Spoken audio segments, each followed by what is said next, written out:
we also have a frequent flow line. And that means you can ask Dr. Paul and Commander Drew a question. And we do have a question this week. And it comes from a man in Lincoln, Nebraska, 44-year-old gentleman. And he says, my sister wants a third child, but her husband doesn't. They can afford it. What are our thoughts on it?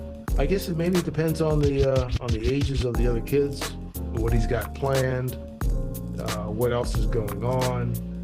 What are the motivations? What are the motivations for having a third child? What are the motivations for not wanting a child?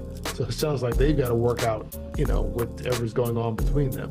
But what I think is, number one, you should mind your own business. And I don't mean that mean, but it's very, very bad to get into people's businesses like that. The other thing I want to say is that if two people don't want a child, I don't think it's good to have one.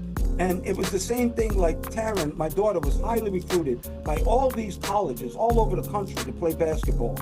And somebody very wise told me, Dr. Paul, don't pick her school for her. And the reason not to is because as soon as something goes bad, they're going to blame you. Well, if you have a child and both parents didn't want it, whenever a problem happens, I don't want them to blame each other saying, I told you you shouldn't have a kid. I told you you should have a kid. So that's what I think.